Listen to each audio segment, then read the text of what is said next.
जय गुरुदेव। ज्योतिष विद्या के अध्ययन की इस यात्रा में एक बार पुनः आपका स्वागत है। हम लोग इस समय पंचांग के भीतर अपने सफर का आनंद ले रहे हैं और पंचांग के प्रथम अंग सप्तवारों के संबंध में बात आप तक स्पष्ट हो चुकी है और पंचांग का जो दूसरा अंग है तिथि, तो तिथि के संबंध में कुछ बातें आप तक हम पहुंचा चुके हैं और कुछ बातें आज के सत्र में आप तक पहुंचाने का प्रयास करेंगे। हम अपने विषय को प्रारंभ करें उससे पूर्व कुछ प्रश्नों के उत्तर दे देना समुचित होगा। उनमें से पहला प्रश्न है, सोमदेव शर्मा जी पूछते हैं कि गुरुदेव भाव कुंडली और चलित कुंडली के अंदर क्या अंतर होता है, इस बात को स्पष्ट करें। और ऐसा ही मिलता जुलता प्रश्न जिग्ना मोदी जी ने पूछा है कि गुरुदेव भाव अथवा चलित कुंडली का क्या उपयोग है, उसका क्या महत्व है, इस बात को स्पष्ट करें। तो दोनों का प्रश्न लगभग समान है, तो भाव कुंडली अथवा चलित कुंडली के बारे में समाधान प्रस्तुत करते हैं।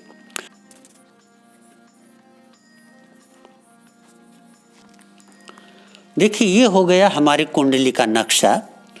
तो पहली बात तो ये स्पष्ट कर दें कि भाव कुंडली अथवा चलित कुंडली, इन दोनों में कोई फर्क नहीं होता।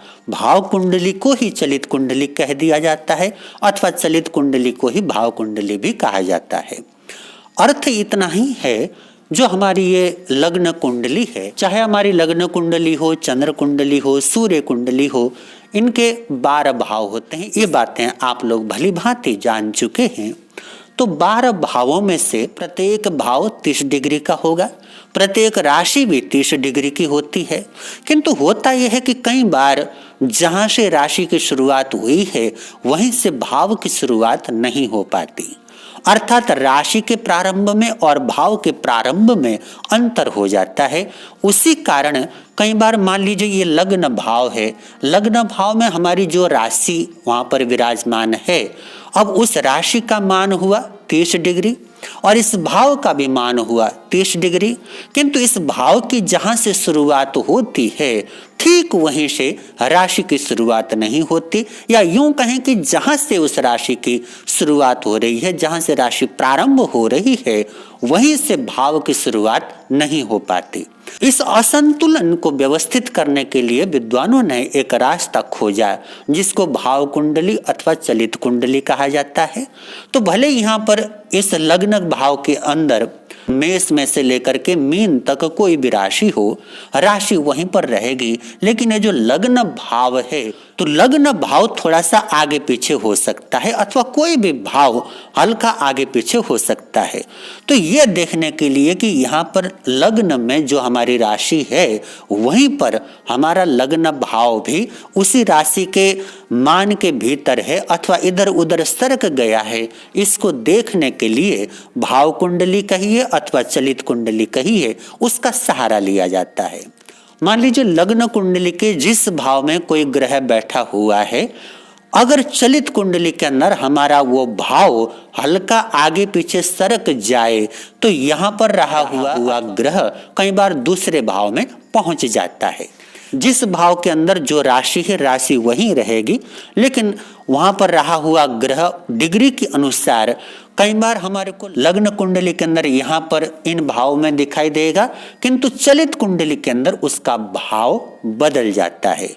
जैसे लग्न भाव में कोई ग्रह होगा, अगर चलित कुंडली के अंदर यह भाव सरक रहा है तो ग्रह हो सकता है कि यहाँ पर धन भाव में आ जाए, धन भाव में रहा हुआ ग्रह हो सकता है पराक्रम भाव में आ जाए, पराक्रम भाव में रहा हुआ ग्रह हो सकता है कि सुख भाव में आ जाए। इस प्रकार चलित कुंडली के अंदर अथवा भाव कुंडली के अंदर कई बार हमारे लग्न कुंडली के जो ग्रह हैं उनका स्थान परिवर्तन हो सकता है।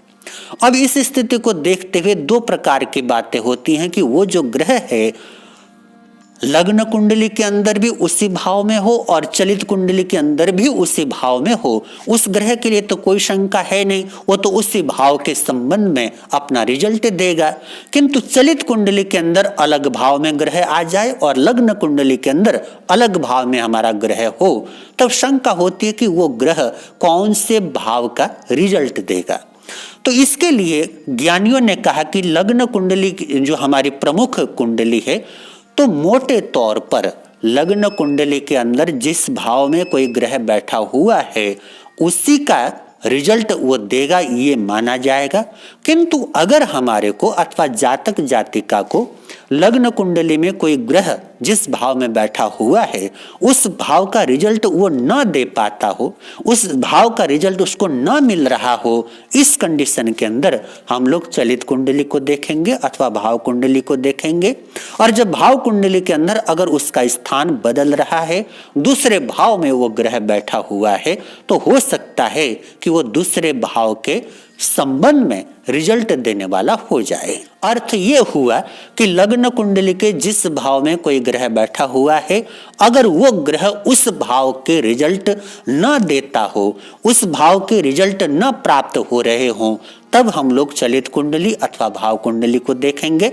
और अगर वो ग्रह अपना भाव बदल रहा हो तो हो सकता है कि दूसरे भाव के संबंध में या दूसरे भाव के अनुसार वो रिजल्ट देने लग जाए, हो सकता है कि दूसरे भाव का रिजल्ट वो दे रहा हो।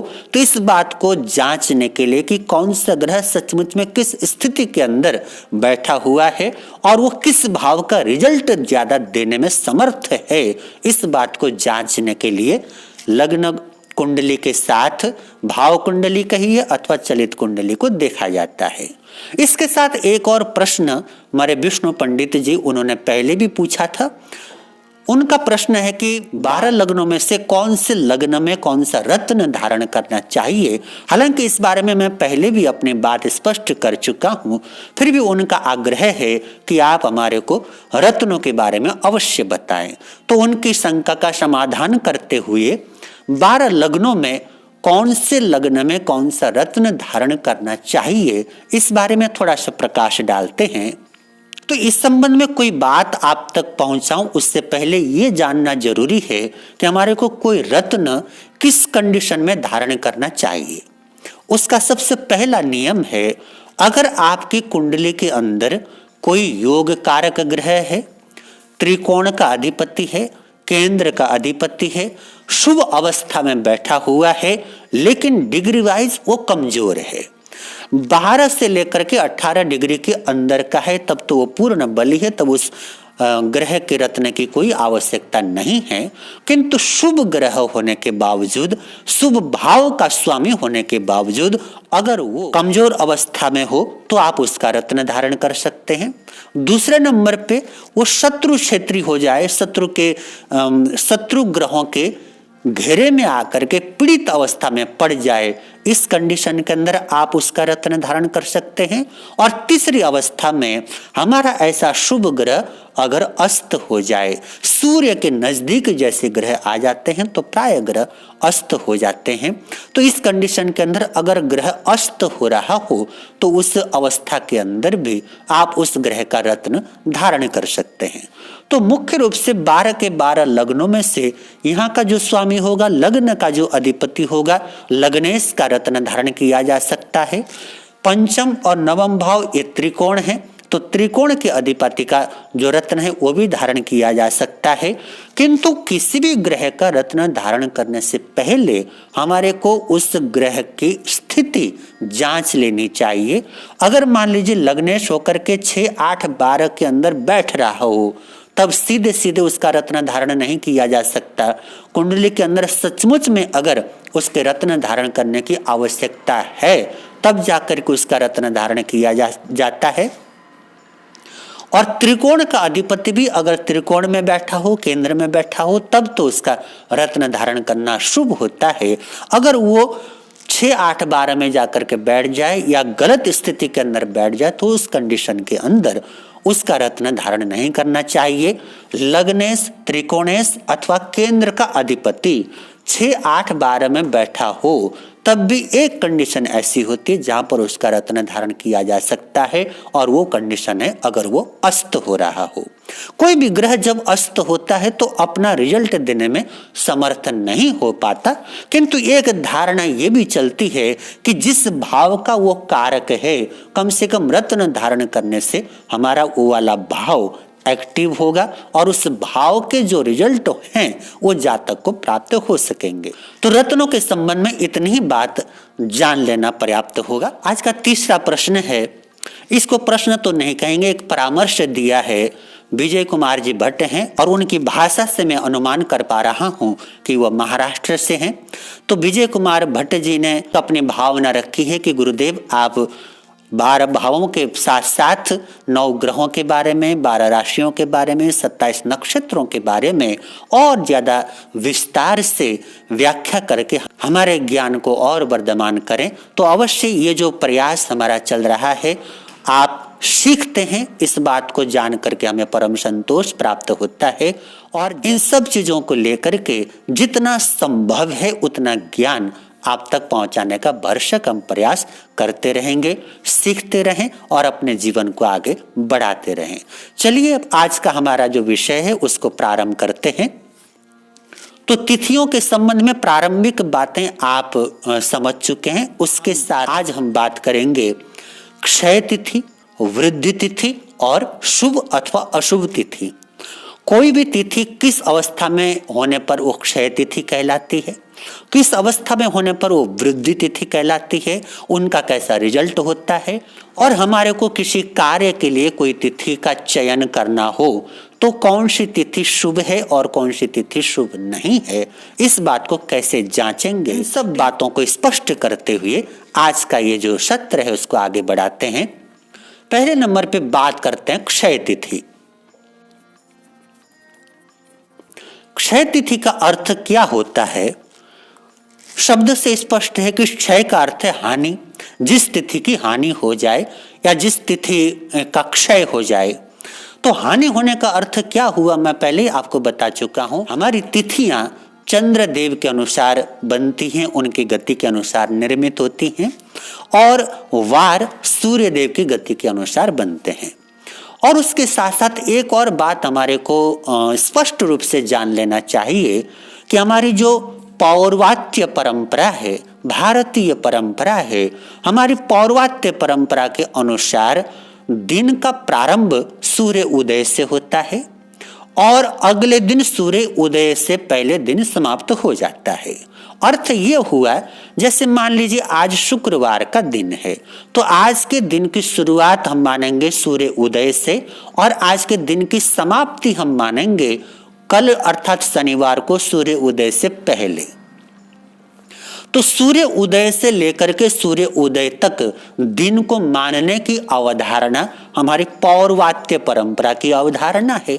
वहीं पर पाश्चात्य जो परंपरा है, जिसको ईस्वी सन के अनुसार हम लोग जानते हैं, और पाश्चात्य परंपरा के अनुसार रात्रि को 12 बजे के बाद दिन बदल जाता है।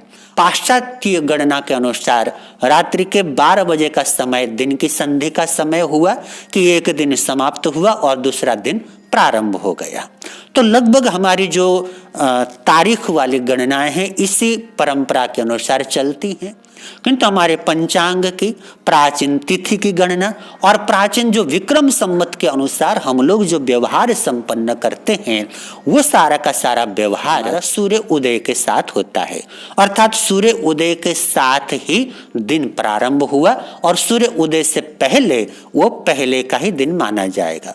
अर्थ ये हुआ, मान लीजिए अगर बृहस्पतिवार की रात्रि को 3 बजे, 4 बजे, 5 बजे किसी का जन्म होता है, तो हमारी पौर्वात्य परंपरा के अनुसार वो बृहस्पतिवार का ही उसका जन्म माना जाएगा। भले ही बृहस्पतिवार समाप्त हो चुका है, उसकी रात्रि चल रही है और शुक्रवार आने वाला है, किंतु अगर सूर्य उदय से पहले कोई घटना घटी है उसको हम लोग बृहस्पतिवार की ही घटना मानेंगे।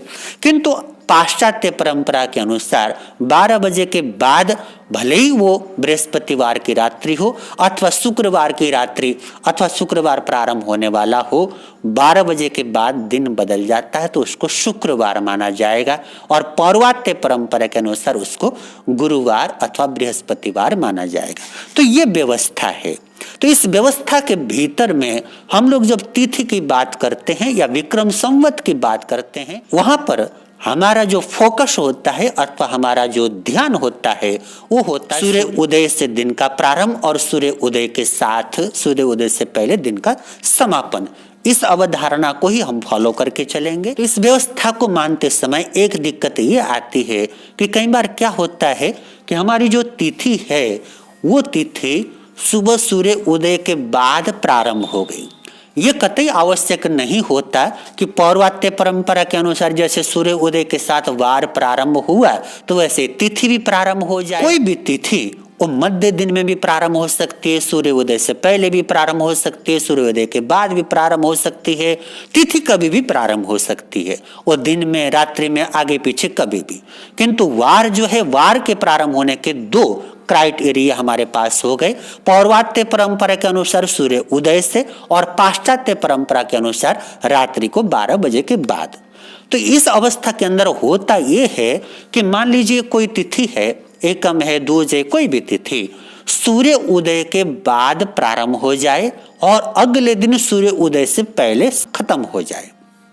जो तिथि सूर्य उदय के बाद शुरू होकर के अगले दिन सूर्य उदय से पहले ही खत्म हो जाए, अर्थात वो सूर्य उदय के दर्शन न कर पाए, ऐसी तिथि को क्षय तिथि कहा जाता है। और जो क्षय तिथि होती है उसको अशुभ तिथि माना गया है, उसको किसी भी शुभ कार्य के लिए स्वीकार नहीं किया जाता। और पंचांग के अंदर जब हम लोग देखते हैं वहां पर स्पष्ट एक कॉलम के अंदर तिथि के प्रारंभ का समय लिखा होता है, उसके समापन का समय भी लिखा होता है। किसी भी पंचांग के अंदर जो 12 घंटे वाली व्यवस्था है उसको स्वीकार न करके 24 घंटे वाली व्यवस्था को स्वीकार किया जाता है। और उसी व्यवस्था के तहत घड़ी पल के अनुसार भी और घंटा मिनट के अनुसार भी पंचांगों के अंदर तिथि के प्रारंभ होने का और उसके संपन्न होने का स्पष्ट उल्लेख दिया हुआ होता है।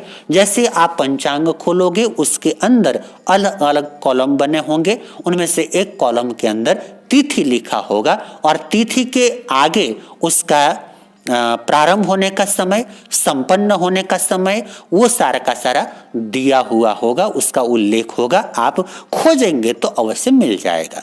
तो कहने का तात्पर्य ये कि क्षय तिथि उसको कहा जाता है जो तिथि सूर्य उदय के बाद प्रारंभ हो और सूर्य उदय से पहले खत्म हो जाए। इसी को दूसरी भाषा में समझना चाहें तो क्षय तिथि वो तिथि हुई जिसमें एक वार के अंदर 3 तिथियों का योग बन जाए, उनमें से बीच वाली जो तिथि होगी वो क्षय तिथि कहलाएगी। सीधे तौर पर और बहुत आसान भाषा में इसको समझने के लिए एक ही रास्ता है, सूर्य उदय के बाद प्रारंभ हो और सूर्य उदय से पहले खत्म हो जाए, उसको कहेंगे क्षय तिथि। और क्षय तिथि अशुभ तिथि होती है, इसको शुभ कार्यों के लिए उचित नहीं माना जाता। दूसरी तिथि है वृद्धि तिथि।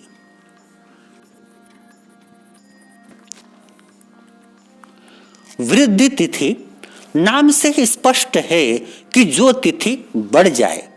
और बढ़ने का अर्थ क्या हुआ कि आज सूर्य उदय से पहले प्रारंभ हो गई और अगले दिन सूर्य उदय के बाद जाकर के समाप्त हुई। अर्थात एक तिथि वो है जिसने न पहले दिन सूर्य उदय के दर्शन किए न दूसरे दिन सूर्य उदय के दर्शन किए, और एक तिथि ये है जिसने पहले दिन भी सूर्य उदय के दर्शन किए और अगले दिन भी सूर्य उदय के दर्शन किए। अर्थात 2 सूर्य उदय के दर्शन जो तिथि कर ले उसको वृद्धि तिथि कहते हैं। और जिस तिथि को एक भी सूर्य उदय के दर्शन का सौभाग्य प्राप्त न हो उसको क्षय तिथि कहते हैं। तो क्षय तिथि तो निश्चित रूप से अशुभ मानी गई है, शुभ कार्यों के लिए उसको अनुपयोगी माना गया है।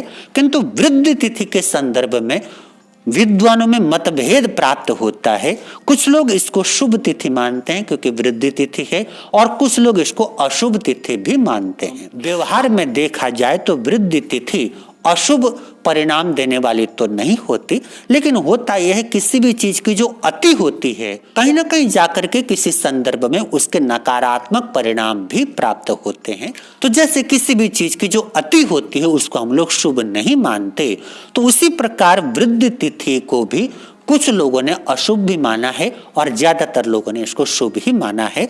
तो सूर्य उदय के समय जो तिथि होती है, हमारी पौर्वात्य परंपरा के अनुसार सारा दिन उस तिथि को माना जाता है। फिर भले सूर्य उदय के कुछ ही समय के बाद वो तिथि समाप्त हो रही हो, तब भी सारा दिन उस तिथि को मानने की अवधारणा हमारी पौर्वात्य परंपरा में रही है। तो सूर्य उदय के साथ में तिथि का बड़ा ही घनिष्ठ संबंध मालूम पड़ता है। तो क्षय तिथि वो जो सूर्य उदय को न देख पाए, और वृद्धि तिथि वो जो 2 सूर्य उदय के दर्शन कर ले। तो इसको तो एकांत रूप से अशुभ माना गया है, और इसको शुभ और अशुभ दोनों ही माना गया है, किंतु इसके शुभ परिणाम ही ज्यादातर देखने को प्राप्त होते हैं। अब बात करते हैं कि कौन सी तिथि शुभ होती है और कौन सी तिथि शुभ नहीं होती, उस संदर्भ में।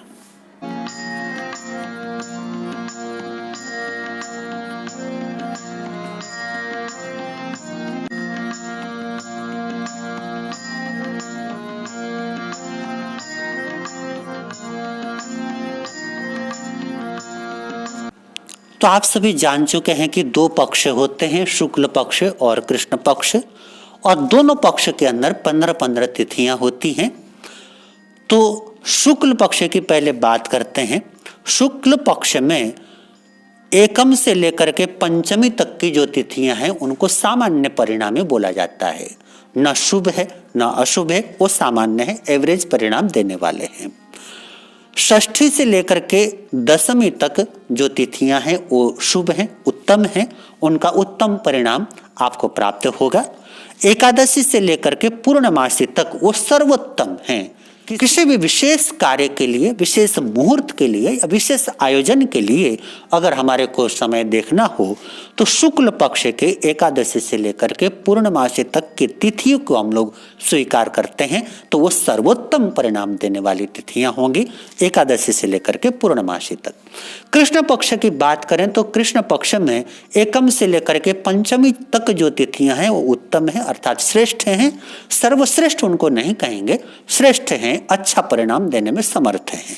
इसी प्रकार षष्ठी से लेकर के दशमी तक की जो तिथियां हैं वो सामान्य परिणाम देने वाली हैं, अर्थात एवरेज उनका परिणाम प्राप्त होगा। कृष्ण पक्ष की एकादशी से लेकर के अमावस्या तक की जो अंतिम तिथियां हैं वो किसी भी शुभ कार्य के लिए उचित नहीं मानी गई हैं, उनको अशुभ कहा गया है। तो सामान्य रूप से जब आपको कोई मुहूर्त आदि निकालना हो तो शुक्ल पक्ष की एकादशी से लेकर के पूर्णिमा तक ये सर्वोत्तम तिथियां हैं, इनमें से कोई तिथि चुन लें।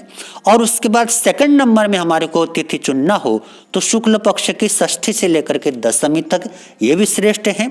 और तीसरे नंबर पे चुनना हो तो कृष्ण पक्ष की एकम से लेकर के पंचमी तक ये भी श्रेष्ठ परिणामी है। और चौथे नंबर पे अगर हमारे को लेना हो तो शुक्ल पक्ष की एकम से लेकर के पंचमी तक की तिथि को स्वीकार किया जा सकता है। और कृष्ण पक्ष की अगर बहुत जरूरत पड़े तो षष्ठी से लेकर के दशमी तक की तिथि को स्वीकार कर लें, अन्यथा इन दोनों को छोड़ देना ही उचित रहता है। प्रश्न होता है कि ऐसा क्यों? चंद्रमा की गति के अनुसार तिथियां बनती हैं, चंद्रमा शुभ ग्रह है, सौम्य ग्रह है, फिर इस प्रकार की बात क्यों? तो इस क्यों का जवाब देता हूं कि जो चंद्रमा है स्वभाव से शुभ ग्रह है, स्वभाव से सौम्य ग्रह है, लेकिन ज्ञानियों ने जो क्षीण चंद्रमा होता है उसको शुभ नहीं माना है। क्षीण चंद्रमा को अशुभ ग्रहों की कैटेगरी के अंदर ही रखा गया है। क्षीण चंद्रमा होने का अर्थ है कि जिस समय कृष्ण पक्ष की षष्ठी से लेकर के उसकी क्षीणता प्रारंभ हो जाती है और धीरे धीरे क्षीण होते होते अमावस्या तक आते आते वो बिल्कुल क्षीण हो जाता है, दिखाई नहीं देता। तो इस अवस्था के अंदर अर्थात कृष्ण पक्ष की षष्ठी से लेकर के अमावस्या तक का जो चंद्रमा होगा वो क्षीण अवस्था का चंद्रमा माना जाएगा, अशुभ चंद्रमा माना जाएगा। इसीलिए इन तिथियों को बहुत ज्यादा शुभ नहीं माना जाता है। वहीं पर इन तिथियों में चूंकि चंद्रमा अपने पूरे पूर्ण कलाओं के साथ होता है, पूरा बलि होता है, इसलिए इन तिथियों के अंदर चंद्रमा का जो रिजल्ट होता अच्छा होता है। तो ये मुख्य रूप से तिथियों के बारे में क्षय तिथि, वृद्धि तिथि और शुक्ल तथा कृष्ण पक्ष की कौन कौन सी तिथियां शुभ होती हैं और कौन कौन सी तिथियां शुभ नहीं होती, इस बारे में कुछ महत्वपूर्ण बातें आप तक पहुंचाने का हमने प्रयास किया है। इसको सीखें, अपने ज्ञान को आगे बढ़ाएं। आज के लिए इतना ही। इतने प्रेम से मेरे शब्दों को सुना उसके लिए कृतज्ञ हूँ। आप सबके भीतर में विराजमान परमात्मा रूपी पवित्र आत्मा को मेरे कोटि कोटि नमन। जय गुरुदेव।